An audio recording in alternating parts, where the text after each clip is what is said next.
आपका। और अब आगे बढ़ते हैं और रुख करते हैं पटना का, जहां पर बीपीएससी छात्रों का प्रदर्शन जारी है। आज सीएम नीतीश के आवास का घेराव करने की तैयारी में छात्र हैं। छात्रों की बीपीएससी परीक्षा दोबारा कराने की मांग है। छात्रों ने तय किया है कि मुख्यमंत्री के आवास का वो घेराव करेंगे। आज पूरी उम्मीद है कि जन स्वराज पार्टी के प्रशांत किशोर और पप्पू यादव भी इस प्रदर्शन का हिस्सा बन सकते हैं, क्योंकि इससे पहले छात्रों की पटना पुलिस ने बेरहमी से पिटाई की थी। कई छात्र सड़कों पर रोते हुए दिखाई पड़े थे। ये वो छात्र थे जो public service commission, Bihar public service commission के जरिए वरिष्ठ अधिकारियों से जुड़ी हुई नौकरी से जुड़ी परीक्षा के अभ्यर्थी थे। उन्होंने जब इस तरीके का बर्ताव पुलिस का अपने साथ देखा तो उसके बाद अब इस आंदोलन का आगे बढ़ना तय है और अब इसमें पूरी तरीके से राजनीतिक दल भी शामिल हो गए हैं। धीरे धीरे करके लाख कोशिशों के बावजूद भी ये आंदोलन नीतीश कुमार के गले की हड्डी बनता जा रहा है। रितेश पटना से मेरे साथ इस वक्त जुड़ गए हैं। रितेश, क्या मैं गलत कह रहा हूं कि ये आंदोलन बिहार सरकार और खासतौर पर मुख्यमंत्री के गले की हड्डी बन गया है?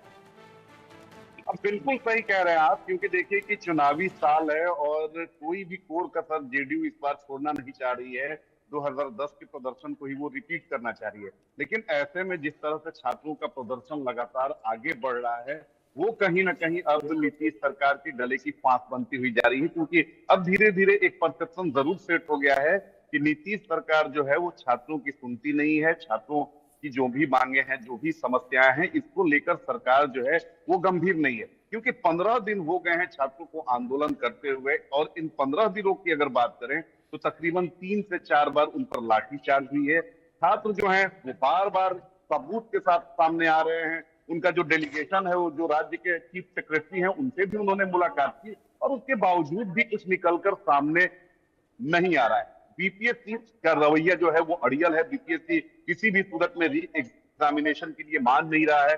दूसरी तरफ अगर छात्रों की बात करें तो छात्र एक सुर में सिर्फ री एग्जामिनेशन की मांग कर रहे हैं। तो उसके पीछे पुख्ता वजह है, क्योंकि देखिए वो ऐसा नहीं है कि इस बार जो है छात्र जो है वो कोई गलत आरोप लेकर सामने आ गए हैं। उसके पीछे की ठोस वजह यह है कि बापू सभागार, जहां पर सबसे ज्यादा 12,000 से ज्यादा छात्रों की परीक्षा हुई, वो सरकारी परीक्षा केंद्र है। और वहां पर अगर धांधली हो जाती है, आप कह रहे हैं, बीपीएससी कह रहा है कि नहीं धांधली नहीं हुई है, प्रश्न पत्र लीक नहीं हुआ है, लेकिन सवाल तो ये उठता है कि जो परीक्षा केंद्र है वहां पर छात्रों का हंगामा कैसे हो गया? बाहरी छात्र, आप कह रहे हैं कि बाहरी छात्र जो है वो परीक्षा केंद्र के अंदर इंटर हो गए। वो इंटर कैसे हुए? कैसे हो? जिम्मेदारी तो आपकी हाँ थी परीक्षा संचालित कराने की। हाँ, फिर किस तरीके से परीक्षा संचालित हो रही थी? लेकिन रितेश, एक सवाल मेरे दिल में आ रहा है, और वो सवाल मेरे दिल में इसलिए आ रहा है कि उसका एक उदाहरण पहले से मौजूद है।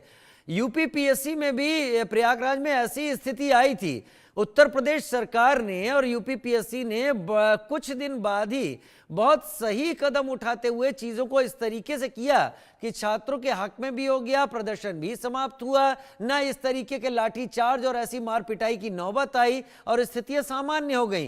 क्या बीपीएससी और बिहार सरकार सीखना नहीं चाह रही है? यहां पर भी बीजेपी नीतीश के साथ सरकार में है और इधर भी बीजेपी की सरकार है। क्या बगल से राज्य से कोई सीख नहीं लेना चाहते? देखिए, सबसे बड़ी बात है कि आपने बिल्कुल सही कहा कि अगर इस आंदोलन को देखें तो पूरा जो आंदोलन है वो कहीं ना कहीं राजनीतिक चश्मे से देखा जा रहा है। और छात्रों की अगर बात करें, देखिए कि बिल्कुल आपने सही कहा कि उत्तर प्रदेश से सीख लेना चाहिए कि किस तरह से वहां सारी चीजें सुचारू हुई, और ये जो प्रश्न पत्र लीक या बाकी सारी चीजें हैं, ये बीते दिनों की बात होगी।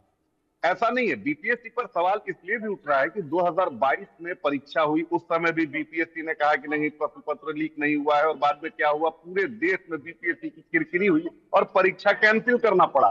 कई सफेद पोस्ट से लेकर कई जो खाकी वाले लोग हैं और कई रसूखदार जो हैं इसकी जांच की जद में आए थे, लेकिन आज तक जांच अपने अंजाम तक नहीं पहुंचा। ईओयू इसकी जांच कर रहा है। और छात्रों को का भी यही आधार है कि जब 2022 में सेम सिचुएशन हुआ था, एक सेंटर से प्रश्न पत्र लीक होने की खबर सामने आई, तब बीपीएससी ने कहा कि नहीं प्रश्न पत्र लीक नहीं हुआ है, और रात होते होते बीपीएससी ने स्वीकार कर लिया कि ना सिर्फ प्रश्न पत्र लीक हुआ है बल्कि कई लोगों की चीटिंग हुई थी, परीक्षा कैंसिल करनी पड़ी।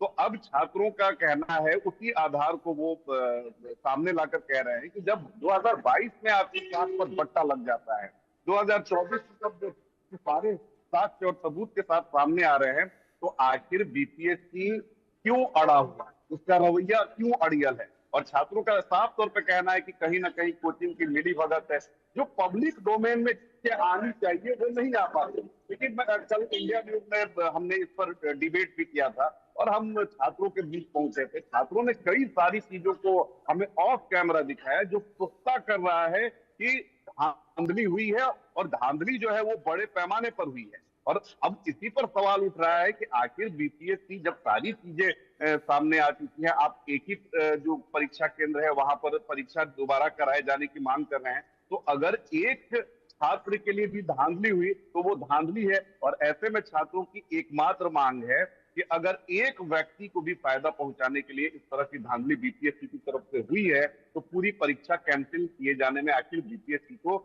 आपत्ति क्यों?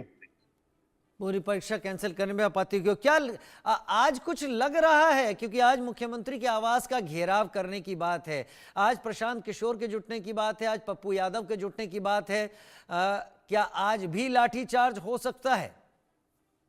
देखिए, सबसे बड़ी बात है कि आज छात्रों ने कहा है कि वो आज मुख्यमंत्री से मिलने की कोशिश करेंगे, और छात्रों ने एक बात को जरूर समझ लिया है कि चाहे वो प्रशांत किशोर हो, चाहे पप्पू यादव हो, या फिर तेजस्वी यादव हो, ये सिर्फ राजनीतिक चक्र से इस आंदोलन को देख रहे हैं और सबके अपने अपने स्वार्थ और पॉलिटिकल आकांक्षाएं हैं। और यही कारण है कि आप देखिए कि 4 दिन पहले तक जो गर्दनीबाग धरना स्थल है वहां पर लगातार नेताओं का जमावड़ा लग रहा था, लेकिन अब नेता वहां जाने से डर रहे हैं क्योंकि छात्र सीधे उनसे सवाल पूछते रहे। प्रशांत किशोर को देखिए कि वहां तो उनके पांव वापस आना पड़ा। तो छात्रों को ये पता है कि जो लोग हितैषी बन के आ रहे हैं उनके अपने 2025 के स्वार्थ में, यानी बिहार में विधानसभा का चुनाव है, लिहाजा सभी छात्रों की सिंपैथी चाहते हैं। लेकिन जो ठोस पहल होनी चाहिए वो किसी की तरफ से हो नहीं रही है, और यही कारण है कि छात्रों का जो आंदोलन है, सत्याग्रह जो है, वो दूसरी दिशा में जा रहा है। लिहाजा हमने छात्रों से बात की, छात्रों ने साफ तौर पे कहा कि वो मुख्यमंत्री से मिलने की कोशिश करेंगे और कहीं से भी उसमें एनार्किज्म नहीं होगा, कहीं से भी ऐसा नहीं होगा कि जबरदस्ती हो और फिर लाठीचार्ज और बाकी चीजें हो और सारे लोगों का ध्यान लाठीचार्ज पे चला जाए और छात्रों की जो असल मांग है उस पर किसी का ध्यान न जाए। क्योंकि 4 जनवरी को एग्जामिनेशन को शेड्यूल किया गया है और छात्रों की सबसे बड़ी चिंता ये है कि अगर वो अपनी मांग करने जाते हैं और फिर लाठीचार्ज या कुछ ऐसी बात होती है तो उनका आंदोलन और उनकी मांग पीछे रह जाएगी और वही सारी चीजें जो है वो पब्लिक डोमेन में सामने आएंगी। बहुत शुक्रिया रितेश मेरे साथ जुड़ने के लिए, जानकारी के साथ आपका। उधर अब रुख करते हैं पाकिस्तान का, जहां पर पाकिस्तान में अल्पसंख्यकों का जीना दुश्वार